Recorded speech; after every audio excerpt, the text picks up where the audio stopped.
The flagship, capital symbol of Republic might. The cruiser, the Republic's Venator, the precursor to the Imperial Star Destroyer. Very strong, very powerful flagship used in the later eras of the Clone Wars, of course. Most Republic men, women, fans would tell you this. Now, obviously, this is not the Imperial Star Destroyer, but this is its precursor, meaning this was the flagship used by the Republic during the final stages of the Clone Wars, with 8 turbo lasers on the cruiser, obviously hit on these sides.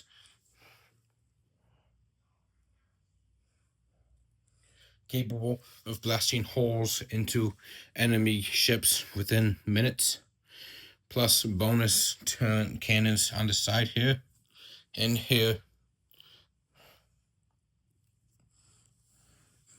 The flagship of the Republic was not one to be messed with.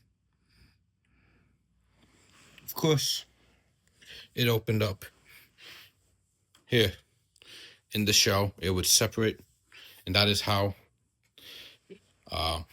ships, vehicles, gunships, and troops would arrive by entering the main hangar of the cruise ship. Well, the flagship, the Venator. It would be arrivings and stuff as well. They also had this right here, where gunships could also come in. This ship was mainly seen in episode 3 during the opening scene, Battle of Coruscant. You could see the shot of all these massive, intimidating, powerful gunship destroying, capital destroying, massive muscles of the Republic. They were massive. They were intimidating. But they did put up a fight against the droid army ships. No, these did not fight against the malevolence at the time. Those were earlier ships of the Republic. This one was the later half. It's much stronger, much more durable. The armor was stronger, able to incinerate ships with massive firepower from, as I said, these 4 turbo trin lasers on the sides. Grand total of 8. The engines in the back gave it its extra speed, its boost. I believe this was its hyperdrive in the back. I could be wrong. I never really understood what that was. But during the Clone Wars, you did see these as well, being deployed on missions to the Outer Rims and so forth. The hardest part of the Clone Wars was watching these magnificent beasts going down in Season 7, with Order 66 declared. Well, you know what happens. It's seen the giant Venator smash into the planet, all its staff, crew obliterated upon impact, besides Captain Rex and Ahsoka Tano, who managed to escape, leaving everyone on board destroyed and gone. The final shot we see at the end of the Clone Wars is this, covered in snow, with its staff, its crew, its soldiers, its brothers, buried, their helmets, nothing left but their helmets on sticks to remind the world of who these men were.